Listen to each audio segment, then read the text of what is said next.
We'll start the show in just a second, but first I want to tell you about today's sponsors. Blinkist is the app that helps you become a more well-rounded person by letting you read or listen to an entire nonfiction book in just 15 minutes.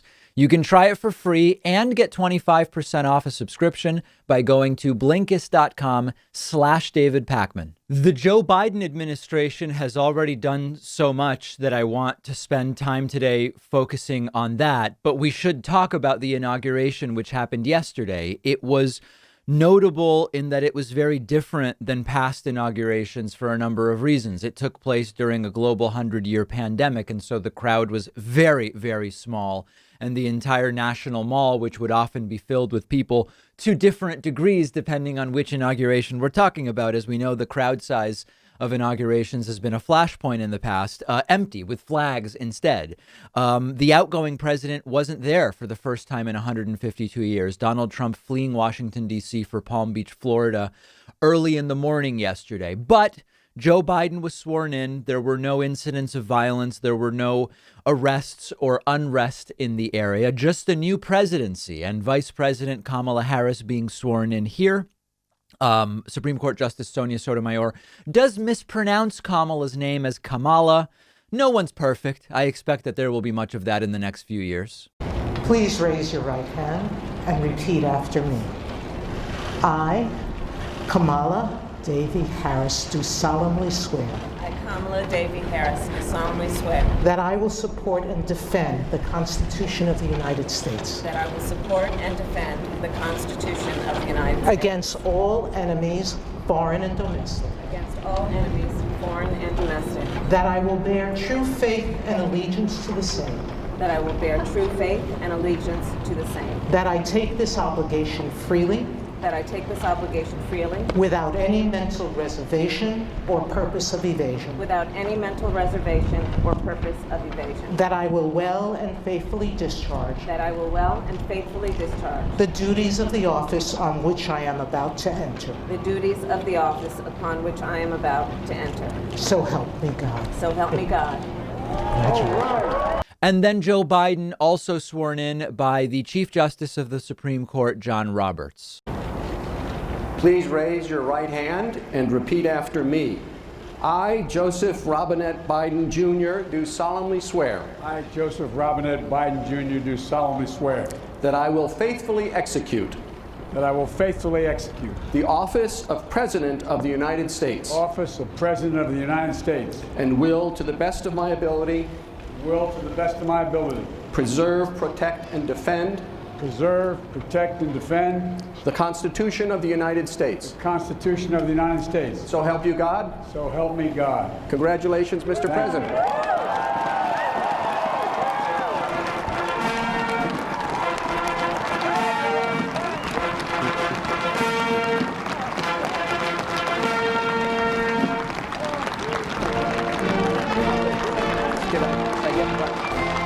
So there it is. Trump out, Biden in, Biden giving a speech focused on unity. The pragmatic reality is there will likely not be the unity Biden calls for, but Biden calling for it, not mentioning Trump once, but mentioning the big challenges that lie ahead of the country, for the country, including starting to be respected again by the world, dealing with the virus and more. Here is Joe Biden talking about that.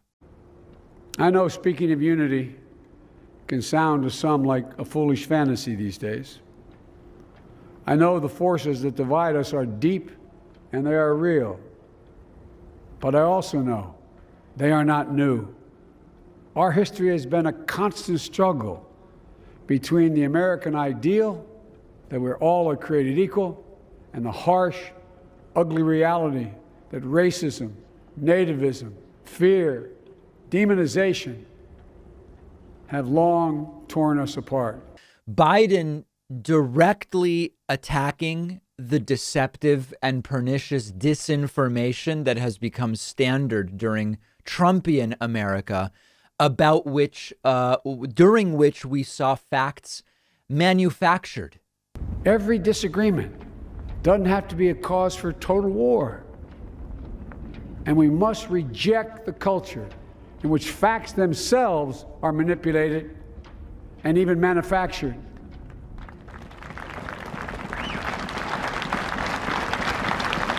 Now, former Vice President Mike Pence at the inauguration, not clapping on that one and during many others. And why would he? Biden is pointing directly to him, not with his finger, but with his words. And it is Pence and Trump and their supporters and media allies that did the manufacturing of many of those so-called facts. Joe Biden then telling the folks that did not support him that he will also be their president and asking them to hear him out. To all those who supported our campaign, I'm humbled by the faith you've placed in us. To all those who did not support us, let me say this. Hear me out as we move forward. Take a measure of me and my heart. And if you still disagree, so be it. That's democracy. That's America. The right to dissent peaceably within the guardrails of our republic is perhaps this nation's greatest strength. Yet hear me clearly. Disagreement must not lead to disunion.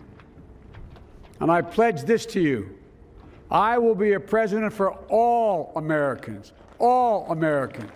And then Joe Biden saying we will repair our alliances. Of course, the reason these alliances need repair is that they were destroyed by the Trump administration. Biden doesn't say that, but it's certainly implied.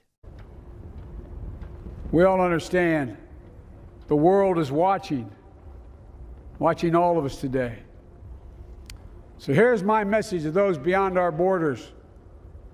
America has been tested, and we've come out stronger for it. We will repair our alliances and engage with the world once again, not to meet yesterday's challenges, but today's and tomorrow's challenges. So this was the right speech for the right moment. And very quickly, I mean, almost instantly, in a sense, we shifted from the ceremonial to the logistical and to getting things done. There are so many things desperately needed and shockingly overdue right now that there's quite literally no time to bask in the afterglow of the inauguration and the afterglow of the fireworks, the literal afterglow, because there's so much that needs to get done. And that's exactly what I want to talk about next. I told you guys 6 weeks ago, 7-8 weeks ago, that there's this growing list of things that Joe Biden claims he will do on day one. And I told you that we're going to hold Biden to that. I'm going to tell you on day two whether Joe Biden did those things. And if he didn't, if the day one priorities get pushed back to week one or month one or the first 100 days, that would be a broken promise by Joe Biden. And I can't tell you how thrilled I am to be able to report that Joe Biden did it. He filed 17 executive orders yesterday. There's a 10 or a dozen more coming today, which have not yet been signed, so I can't report on those. And doing really, really important things. Much of this is by necessity COVID related, but much more than that. So some of the executive orders that Joe Biden filed yesterday on coronavirus, Joe Biden, he promised he would do it and he did it. It's a 100-day masking challenge. It's not a mandate. It's a request that for these next 100 days, as the vaccines start working their way through the population, already starting to see a decrease in hospitalizations thanks to the vaccines, that everybody wear a mask. And indeed, Joe Biden did sign a mandate for masks at federal buildings, which is within his purview. Joe Biden can't mandate masks in state buildings or in random businesses or out in public or in people's homes. And he's not trying to do that, but doing exactly what he promised to do on masks. 100-day challenge and mandate in federal buildings. Joe Biden immediately shut down Trump's withdrawal from the World Health Organization. That was a disastrous idea at the worst possible time. Immediately putting Dr. Anthony Fauci as the head of the delegation to the WHO. In a pre-dawn meeting this morning, Fauci already meeting with the WHO. This is, I mean, in 24 hours, how things have changed. On the economy, Joe Biden has extended the nationwide moratorium on evictions and foreclosures until at least the end of the first quarter, March 31st. And he has extended the pause on student loan payments and interest for Americans with federal student loans until at least September 30th of 2021. He has not forgiven any student loan debt yet. And that's something many of us want to see him do. But this is a big deal as well. Joe Biden has rejoined the Paris Climate Accord, a process that will actually take close to 30 days, immediately reversing what Donald Trump did in bailing on the Paris Climate Accord, and also Joe Biden reversing Donald Trump's action by canceling the Keystone XL pipeline, period, canceled, and directing agencies to review and reject and reverse, rather, 100 Trump actions on the environment. I said this must be done. Trump's damage to the environment by loosening regulations has been disastrous. Joe Biden, day one, saying, undo all of it. Joe Biden rescinded the Trump administration's 1776 commission. This was that patriotic education nonsense that Donald Trump put in place. That's done. He also put in a executive order to prevent workplace discrimination on the basis of sexual orientation or gender identity. There are a number of other sort of more minor executive orders, but very importantly, Joe Biden fortifying DACA after Trump tried to gut it, reversing the Trump administration's restriction on entry for passport holders from several Muslim majority countries. That's the reversal of the so-called Muslim country travel ban. Undid Trump's expansion of immigration enforcement within the U.S. and stopped construction on the border wall. Very, very important stuff. There are a number of other executive orders that Joe Biden signed yesterday and more that he will sign today. But this is all very good and very important. And what is really important to understand here, and we're going to play some clips of a triggered Fox News host about these orders soon. What we found out is that a relatively small number of bad actors, Trump included, who the majority of the country didn't vote for. Remember, even in 2016, Trump got less than half of the vote of those who voted, and half the country didn't vote in 2016. A very small number of bad actors can do a lot of damage. And now Joe Biden gets to undo that damage by the exact same legal provisions that Trump used to do the damage, many of which were executive orders. But there's a general principle, which is that it's almost always easier to break and destroy things than it is to build things. Consider building a house. You've got to clear the land and then dig out a foundation and pour the foundation and then frame it and then put a roof on and windows and doors and toilets that Trump said you have to flush 10 or 15 times. And then you bring a wrecking ball in and in 10 minutes you reduce it to rubble. That is a perfect analogy to much of how we saw the Trump administration operate. In very little time, Trump was able to destroy global alliances that took decades to build and to strengthen. Trump was able to, by failing on the virus for a few months, irreversibly set us back. Okay, so I think we understand the concept. A lot of right wingers are finding themselves very triggered by Joe Biden's executive orders. Let's talk about that next. This is really great. When Barack Obama was president, Fox News said that executive orders were tyranny. They were tyrannical. When Trump became president, Fox News said Trump's executive orders are fine because he has to undo the tyranny that were Barack Obama's executive orders. And now on day one, Joe Biden signed 17 executive orders, undoing some of the worst of what Donald Trump did. And once again, Fox News host Ainsley Earhardt, her feelings are hurt. It is wild how everybody's feelings are now the most important thing on Fox News. And she doesn't think Joe Biden is acting to unite America because undoing Trump's executive orders with his own is mean, guys. These people are so childish and pathetic and predictable. Take a look at this. So our country's got to come together. And Joe Biden said yesterday, I want unity. He talked about that in his speech. But the first thing he does, the first order of business, is to walk in, sit down at the table, and he has 17 executive orders, really wiping away much of what President Trump did. So his supporters are saying, how can we have unity if you're taking away everything that we like? This is so stupid. that it doesn't even count as political analysis. The things Joe Biden dealt with yesterday on day one, which I'm thrilled to have seen him deal with, were not just canceling counterproductive things that Donald Trump did. They were things that divided us from the world. If you want to talk about unity, everybody's in the Paris Climate Accord. We're out. That's divisive. Other countries are taking COVID seriously, but we have a president saying it's the flu and it'll go away like a miracle and 15 cases will be zero. That's divisive in terms of the United States from the rest of the world. We are going to have 4 solid years of these people whining that Joe Biden simply isn't continuing everything Trump did. If you follow what Ainsley Earhardt is saying to its logical conclusion, anything that Joe Biden does differently than Trump is apparently not unity. And that's right. Joe Biden is not Trump. These are the same people who for 4 years under Trump said elections have consequences and you lefties have to deal with it. And they were right. During the Trump era, I agreed. Elections have consequences. And that's why it was tragic that so many leftists stayed home in 2016. But the 2020 election also has consequences, and we're seeing them now. And by the way, if Ainsley is correct, and on day one, Joe Biden really did undo everything Donald Trump did, that confirms Trump didn't do very much. If Joe Biden in 4 hours, these were signed within 4 hours of Joe Biden being sworn in. If in 4 hours Biden can undo 4 years worth of what Donald Trump did, Donald Trump didn't do very much. And we are going, just prepare yourselves. This is what Fox News, or worse, this is what Fox News is going to look like for the next 4 years.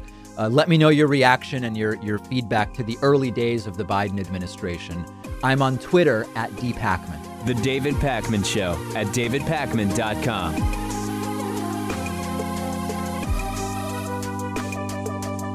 What if you could read 10 books in just one sitting? That's exactly what one of my favorite apps lets you do. It's called Blinkist. And what they do is take thousands of popular nonfiction books.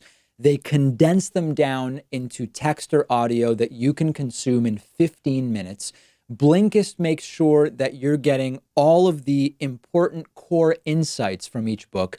So it's perfect for exploring a book you otherwise wouldn't have time for. If there's a full book you're thinking about buying, you can use Blinkist to get a sample first. Just think how much you can enrich yourself by being able to soak up an entire nonfiction book in just 15 minutes. I recently read A Brief History of Time, of course, by the great Stephen Hawking. This is a book that I have been aware of for so long, and other things got in the way, and it was fantastic to check it out on Blinkist. Blinkist has books on politics, philosophy, science. They have 27 different nonfiction categories, and a subscription is only about $8 a month. And you get the entire library. But you can try it totally free and get 25% off a subscription when you go to Blinkist.com/David Pakman. I've put the link right underneath this video.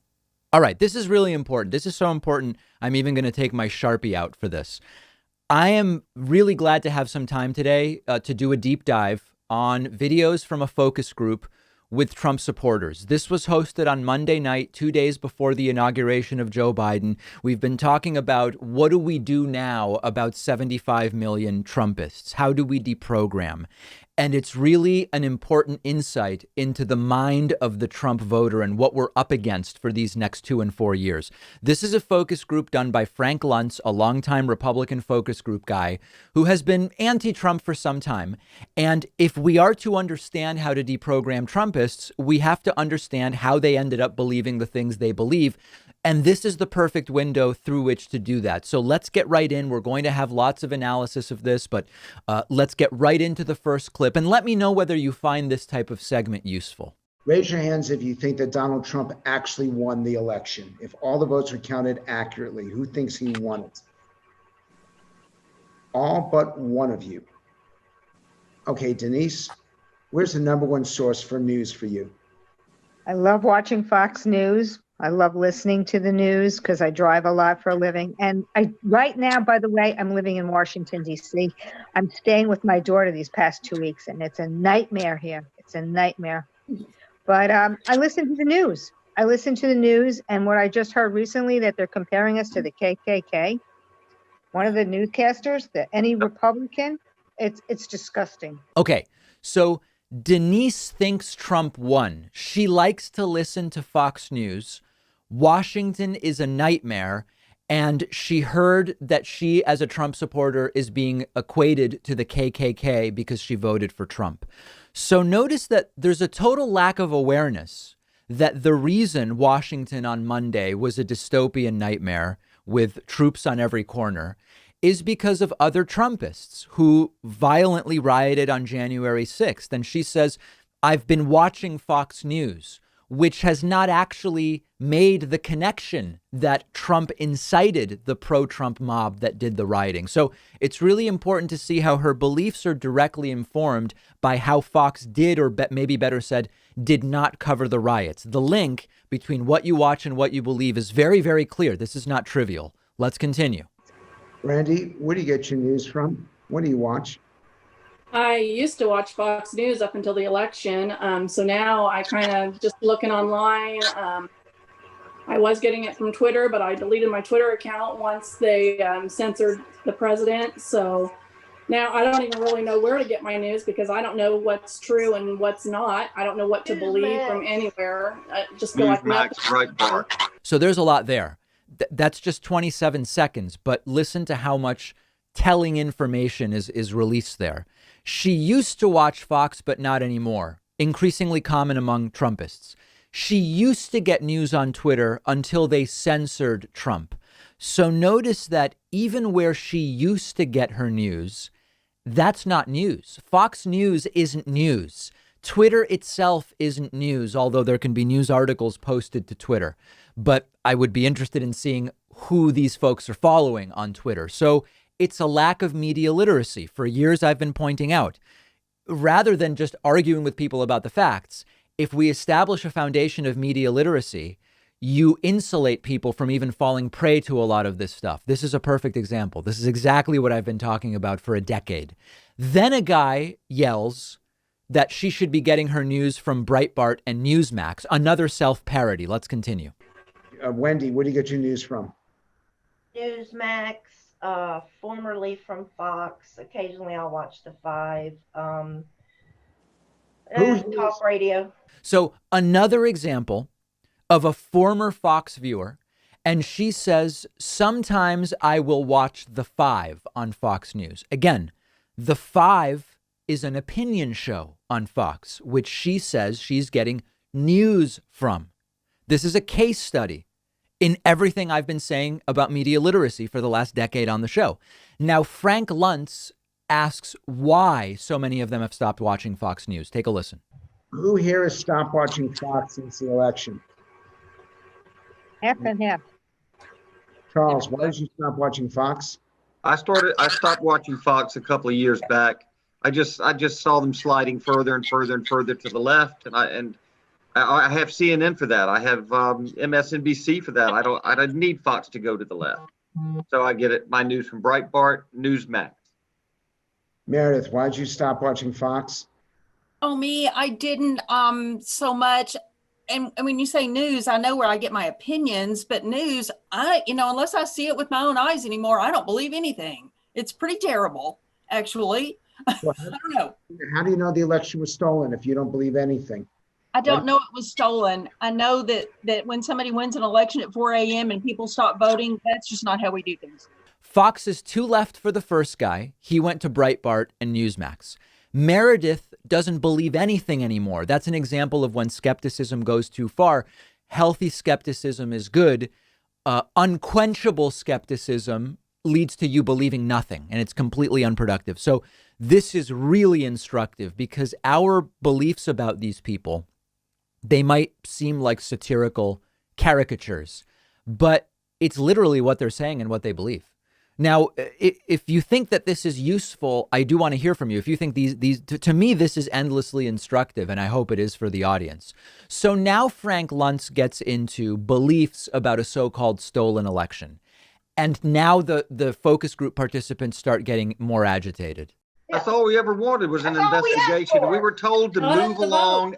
Nothing happening here. That's Just right. keep moving. Don't look. Don't ask questions. Yeah, Mhm. it's absolutely And we absurd. look and we ask questions when we see a guy who campaigned from his damn basement, who had 12 people show up at his rallies, gets 80 million votes. Come on. Yeah, it doesn't Right. make sense. So Just I'm a business investigate, analyst just- and I look at numbers all day. And I when I went to bed at night, Pennsylvania had we were up, and then when I woke up, 900,000 votes all of a sudden went to Biden, and he won by what, like 3% in Pennsylvania. It doesn't make sense. Like if you look at the numbers, they don't make sense. And so then I listened to the hearings, all the hearings. I listened to all single people talking about it. Something happened. Congress is not doing their due diligence to investigate this. They I don't know don't if want to it's because investigate it. Right, because it'll take don't want to. forever. It'll take Let's see it. forever. No, it'll take It their doesn't have power. to take forever. It'll Well- take their power. I don't want to see Exactly. it. And then Like when Carl? they played a game like they were going to do something, they weren't going to do anything. It's like for the next election. We can come to only one conclusion from listening to that. And unfortunately, it's that the country is in real, true, deep, serious trouble, like really, really deep. Remember, talking about hearings, those were legally irrelevant hearings where no one was under oath. None of their claims were verified, period.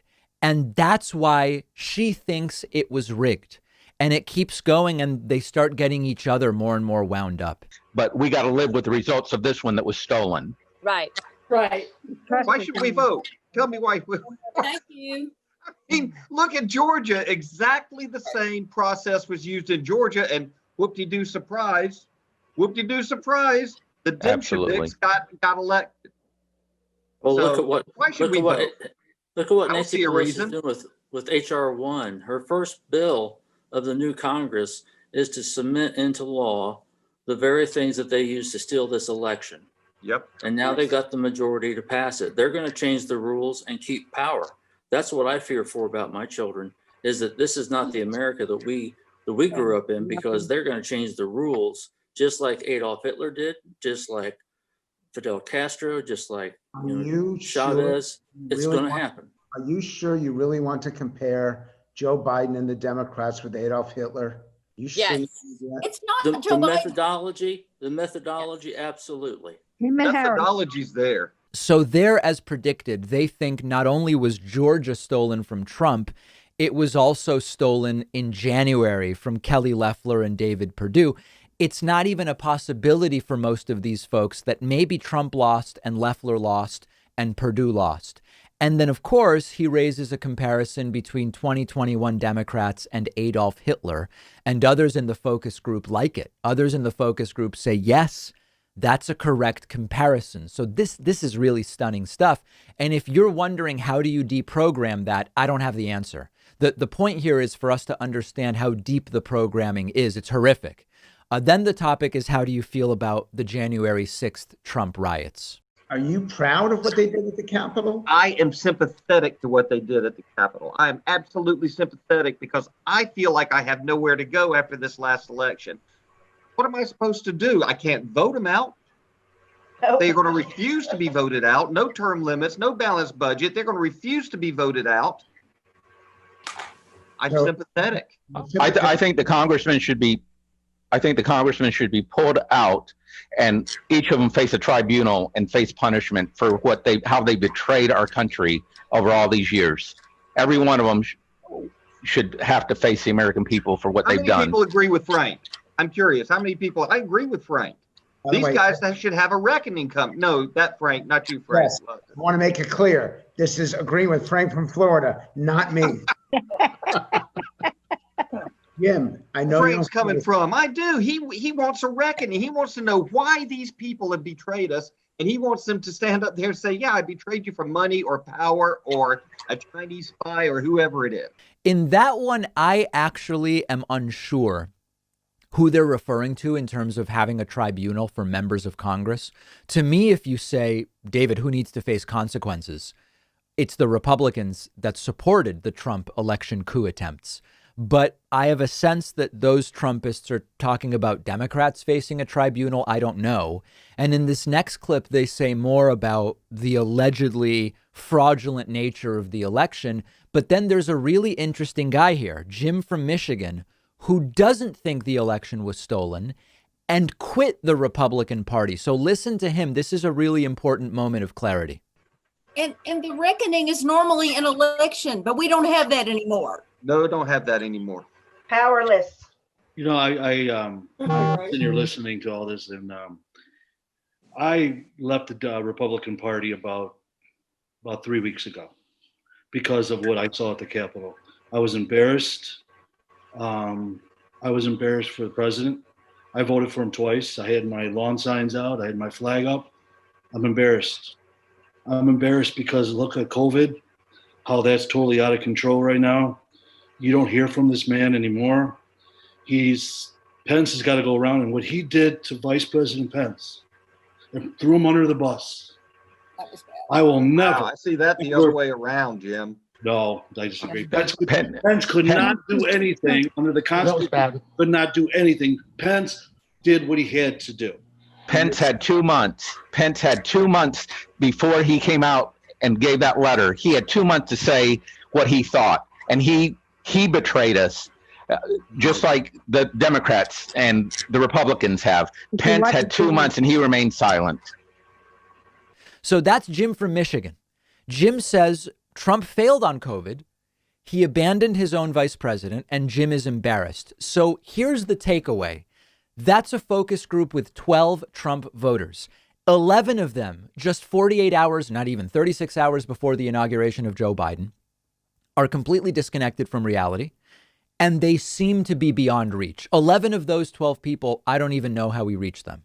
One of the 12, Jim from Michigan, actually saw what happened and saw things for what they are and said, I can't be a part of this. This is wrong. And he sort of seems to have deprogrammed himself. That's really rare. And the fact that 1 out of 12 people did that is very important. That may be the proportion that we're working with in terms of what portion of these people can reasonably be deprogrammed. And as you can imagine, 1 out of 12 is not enough. It's not enough to fix the problems that we have in this country. It's not a great percentage. So hopefully, this is really good work, actually, by Frank Luntz. Hopefully this helps us to understand the issue. And the more we understand it, the more of a shot we have at fixing it. And we'll be talking more in the coming weeks about how it can maybe be fixed. But as you can see, that's an uphill battle. That's a real uphill battle. We'll have more on this on our Instagram page at David Pakman Show on Instagram. While you're there, follow me on Instagram at david.pakman. The David Pakman Show at davidpakman.com.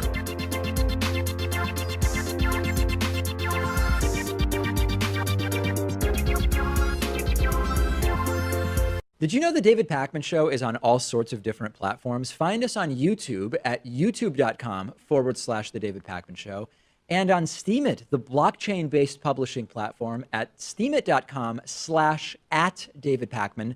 That's STEEMIT.com/@David Pakman.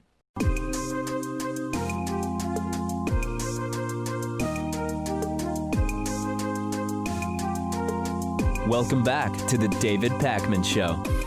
It's great to welcome to the program today Nicholas Christakis, Sterling Professor of Social Natural Science at Yale University and also author of Apollo's Arrow. It's so great to have you on. I'm glad to be talking to you today. David, thank you for having me. So there are so many things that we can say about the medical handling of this global 100-year pandemic, about governmental failures or successes, vaccine development, et cetera. But one of the things that I find interesting, which you've talked about, are sort of the cultural aspects, what we learned and what was exposed maybe about American culture over the last nearly year of dealing with the global pandemic. Can you kind of frame that conversation for us and explain what we should be thinking about when we think about culture and the pandemic? Right. Well, I think you already highlighted one important factor, which is something I would lead with right away, which is this way that we have come to live in this last year. And a lot of the things that have happened, for example, the death of healthcare workers or a lot of the denial and the lies that we have seen about the pandemic.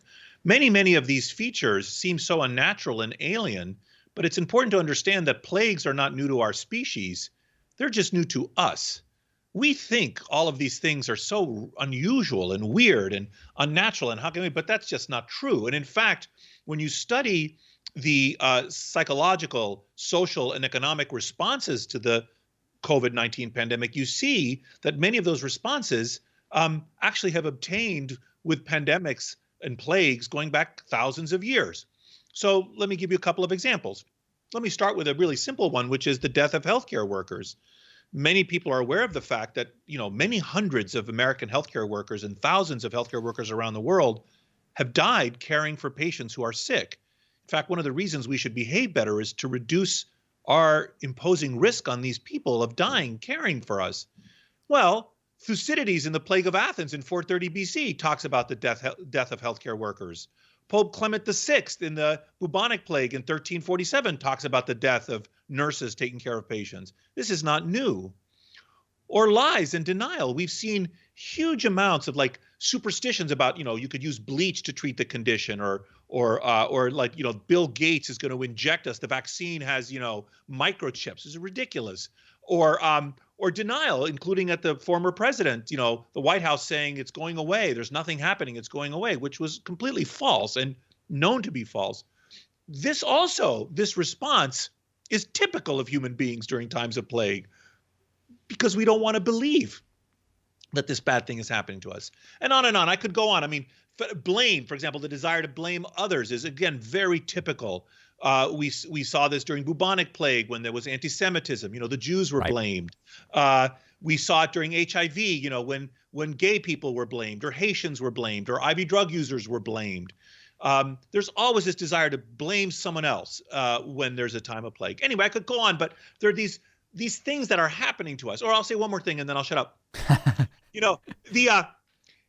There's a lot of misunderstanding about what is happening to us in terms of the economy, for example. Yes.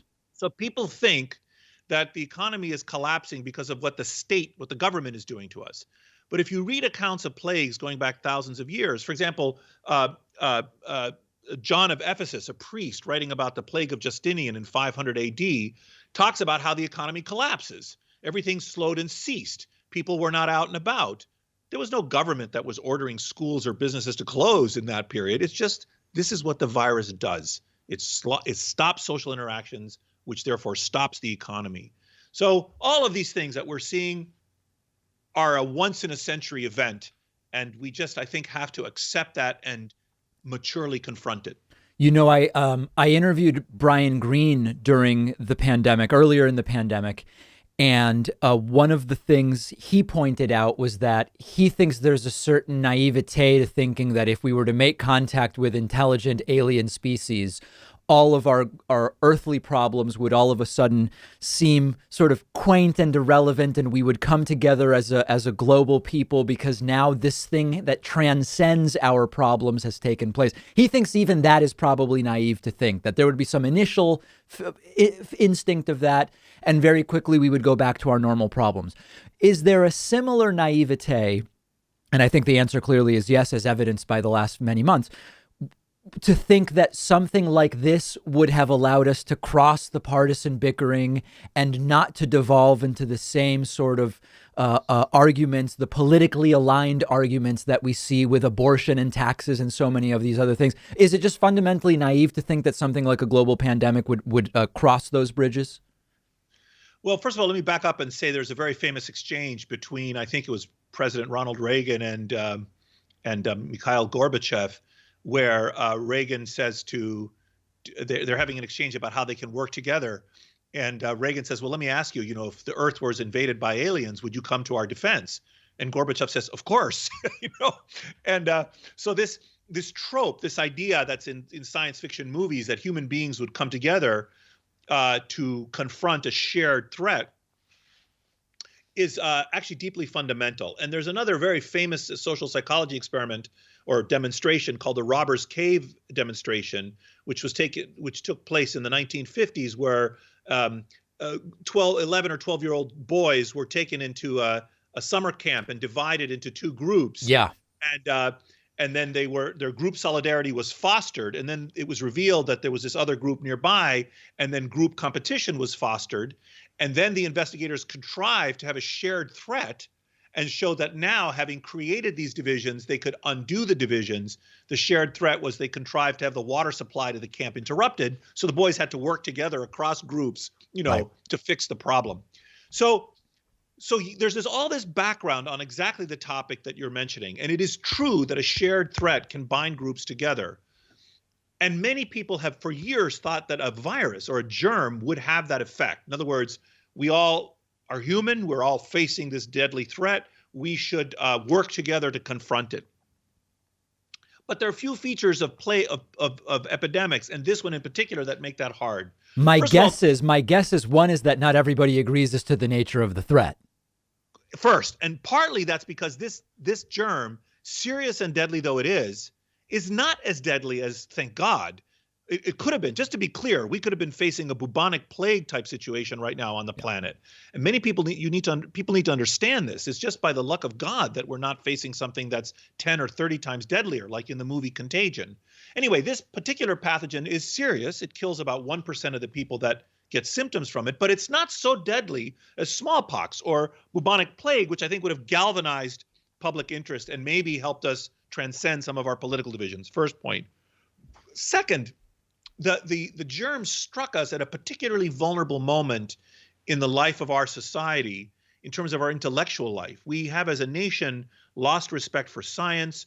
We have politicized the notion of expertise. We think that experts are elites who are trying to take advantage of us, rather than just experts. Like if you have a car problem, I don't think I'm as good as my car mechanic in figuring out what the problem is. I want to pay someone who knows more than I do about the problem. And if you have a surgeon or anything else, there's expertise in the world. Or a plumbing disaster, there's expertise in the world.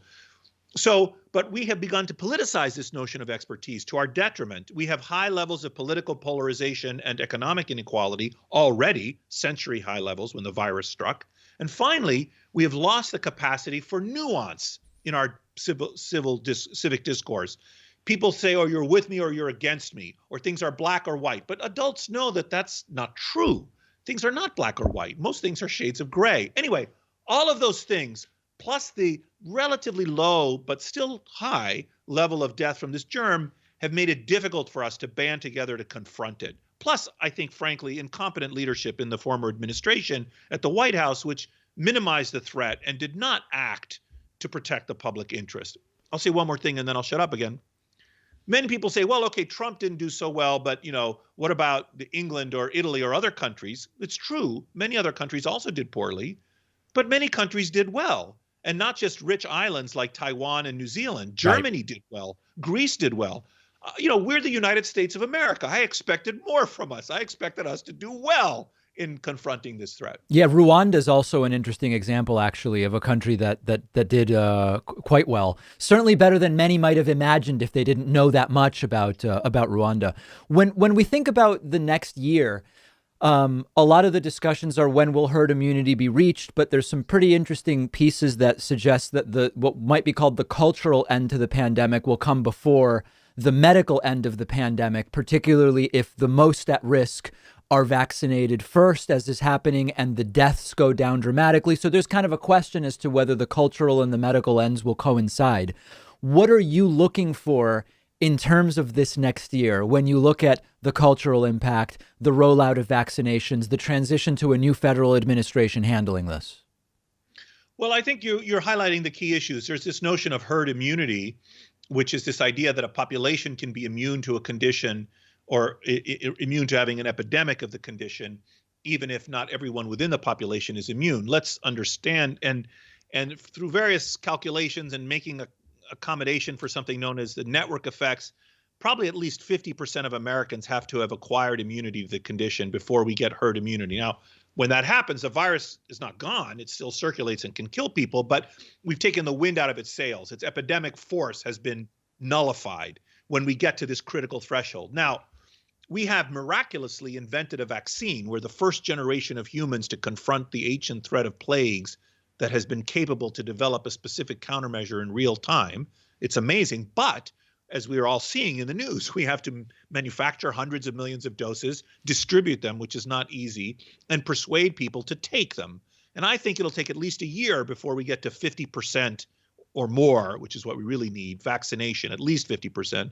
Meanwhile, the virus is still spreading. About 14% of Americans are infected so far.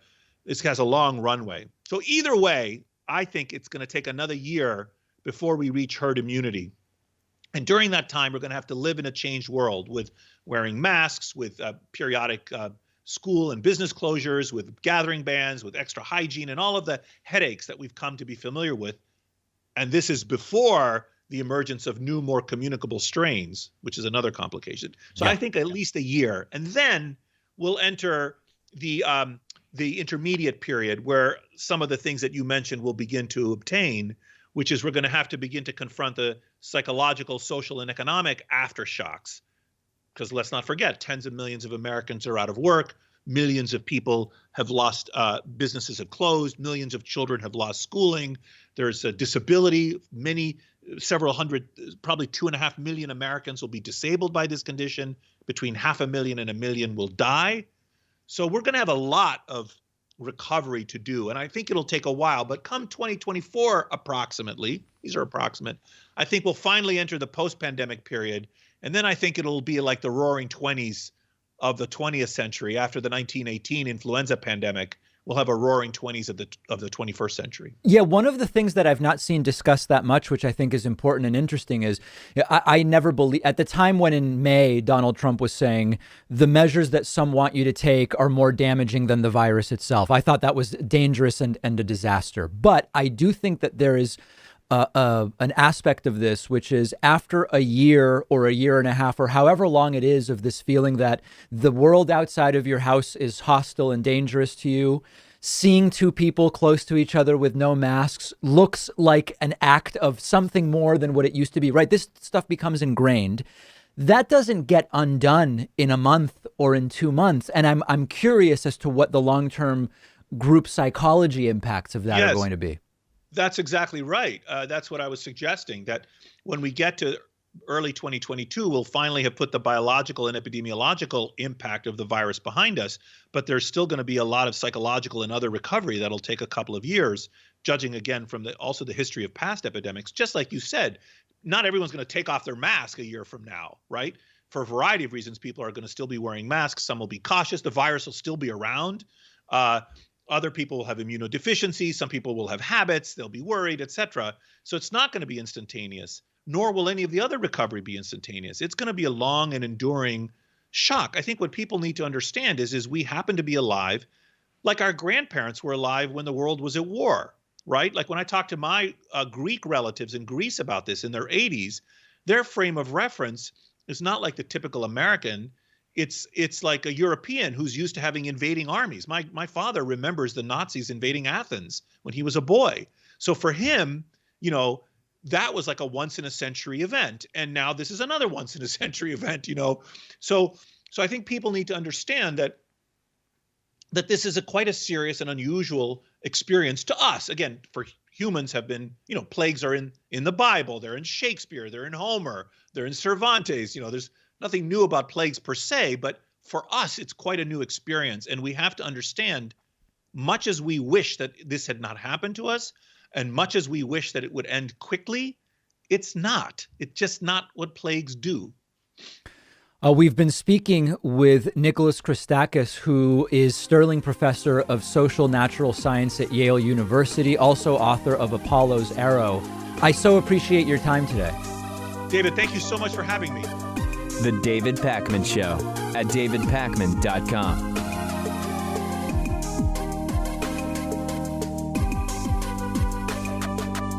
The David Pakman Show is now on Instagram at David Pakman Show. You can check out behind the scenes pictures, memes, shots of the studio, shots of what Pat does all day. Very, very concerning to a lot of people.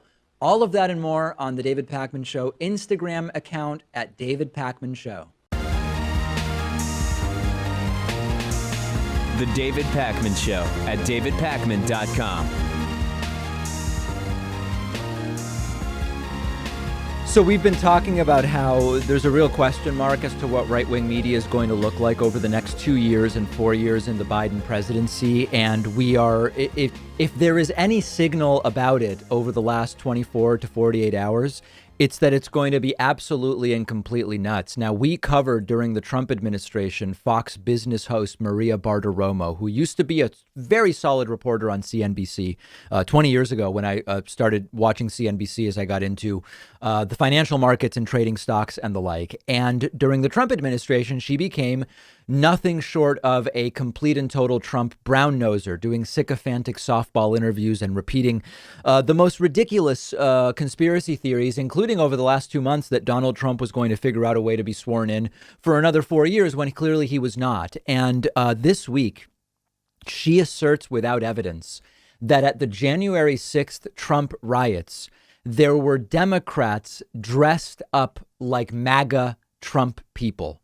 There is no evidence of this. This is as baseless as it was really Antifa in disguise. It doesn't seem to affect Maria Bartiromo's willingness to repeat it. Take a listen to this. Well, security in the nation's capital is at an unprecedented level this morning ahead of the inauguration tomorrow. A new report says that some far-right protesters have discussed posing as members of the National Guard to infiltrate the inauguration, the way Democrats infiltrated 2 weeks ago and put on MAGA clothing. Acting Secretary of Defense Chris Miller says that there is no intelligence about a potential insider threat to the inauguration. So no one did that. Democrats didn't do that. That's a lie. Black Lives Matter didn't dress up as Trumpists on January 6th. Antifa didn't dress up as Trumpists on January 6th. There's no evidence for that whatsoever. And what I see here is Maria Bartiromo desperately trying to have credibility and relevance, but lying as usual. Like Sean Hannity, realizing, wait a second, I used to be friends with the president. Now I'm not friends with the president anymore. I'm out. And she's looking for something to cling to. And this claim about storming it was Democrats in disguise storming the Capitol on January 6th. It's truly bonkers. But what's really crazy is this 4-year period of being a brown-nosing Trump sycophant and repeating the most ridiculous, baseless, harebrained conspiracy theories. It seems to have gotten Maria Bartiromo a possible promotion. Fox News has announced that 6 hosts are going to get informal week-long tryouts to become the permanent hosts of the 7 p.m. Eastern hour on Fox News, which they're going to call Fox News Prime Time. Maria Bartiromo is one of the hosts who's going to get a week trial, like an audition of sorts. And also getting auditions for this 7 p.m. hour are Fox News contributors Katie Pavlich, who's a disaster, Rachel Campos Duffy, who I've never heard of, former Congressman Trey Gowdy, and commentator Mark Stein. I believe Fox and Friends host Brian Kilmeade also is going to get a week trial for that 7 p.m. hour. So they are setting up for the Biden presidency. They're still trying to figure out what their approach is going to be. But if the last 48 hours are any indication, the conspiracy theories will continue, the hypocrisy will continue, and the attempted brainwashing of their audience will continue. And sadly, as I've said before, because of the very, very low level of media literacy in this country, it works on a lot of people, and it's often just a race. Whoever programs them first, it's very difficult to get them out of it. And if you, quote, program people to think for themselves, to have a high degree of media literacy, to understand how to question where they came to their conclusions, how they came to hold the beliefs they hold, if that's the programming people get, then you have people who think for themselves and don't fall for this nonsense. If you program people that everybody else is lying to you, you can only believe me, which is common in right-wing media. And it was common to what Donald Trump would say, you can't believe what you're seeing and hearing. The news is fake. Just believe me. If that's the initial programming people get, particularly if they're already adults, a ship has sailed, proverbially speaking. So it's going to be pretty wild for the next couple of years. And the other question will there be any degree of antagonism between right-wing media and what is left of the Republican Party after Trump left it in shambles. And I want to talk about that next a little bit. One of the real questions that we are going to answer merely by observing the American political landscape for the next, I think in the next few months, it will become clear, is whether the sparks of a Republican civil war that we saw 2 months ago will turn into a fire. And there are sort of two possible paths forward. It's conceivable that right-wing media and the Republican Party will realize, whoa, we are in real rough shape. Trump lost the House for us in 2018. Trump lost the Senate for us in 2020. Trump lost the White House for us in 2020. We have nothing. So we have to unite. We can't have a Republican civil war where right-wing media and elected officials are on opposing sides. And even within the Republican Party, there could be a civil war between people like Mitt Romney and people like Lauren Bobo Boebert or Marjorie Taylor Greene, right? So there's a number of different civil wars that could take place. The alternative is that there is a Republican civil war where one side of the Republican Party accuses the other of not having stood behind Trump enough, of being willing to compromise with Joe Biden, whatever, and that we see a civil war develop. Sean Hannity earlier this week signaled that he is at least willing to foment this civil war, apparently turning on Mitch McConnell and threatening at the time he was the Senate Majority Leader. Now he's the Senate Minority Leader, thanks to Democrats taking control of the Senate. Take a listen to this. Mitch, I will give you an A+ on getting constitutionalist judges on the bench. Been great on judges. But frankly, it looks like it's time now. If you're going to go along with all of this nonsense, we need new leadership in the U.S. Senate. You can represent the people of Kentucky. You're showing basically right now that you're the king of the establishment Republicans that, frankly, have always had and remain having contempt for President Trump, but more importantly, the 75 million Americans that voted for him. Americans want somebody that will fight for their values and principles, not scheme behind closed doors with your buddy Chucky Schumer.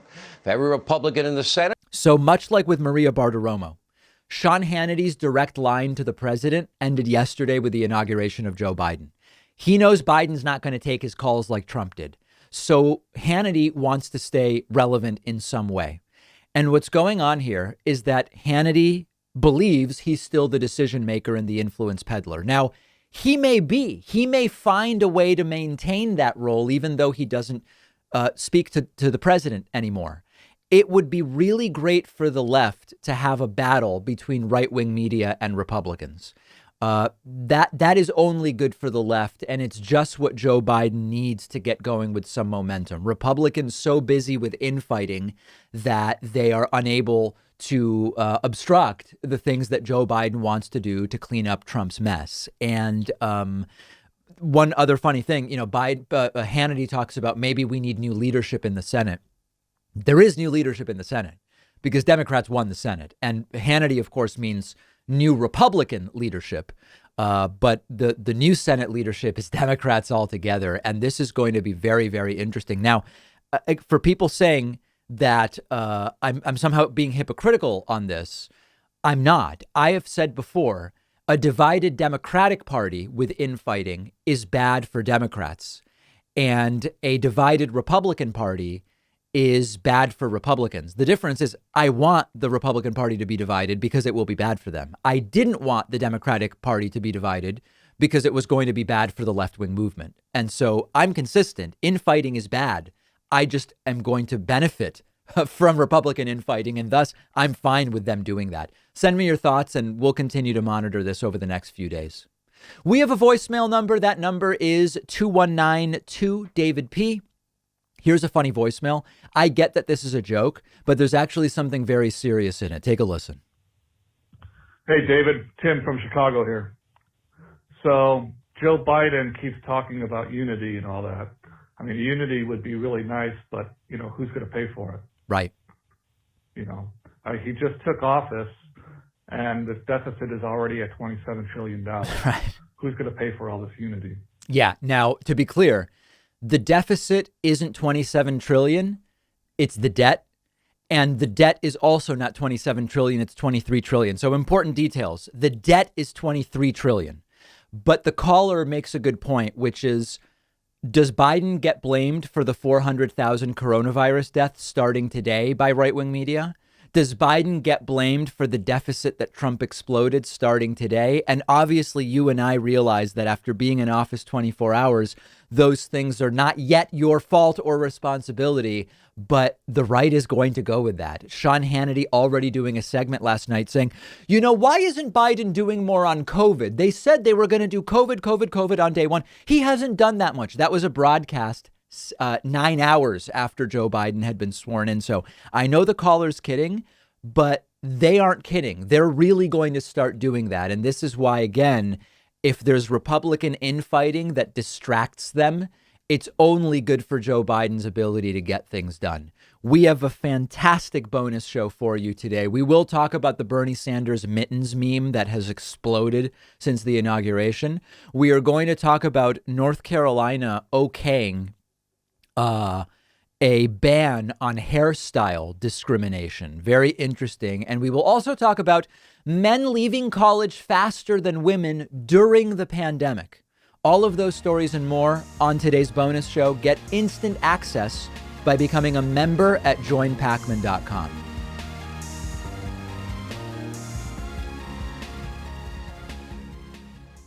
Thanks a lot for watching today's show. I just want to take a second to tell you about today's sponsors. Blinkist is the app that helps you become a more well-rounded person by letting you read or listen to an entire nonfiction book in just 15 minutes. You can try it for free and get 25% off a subscription by going to Blinkist.com/David Pakman.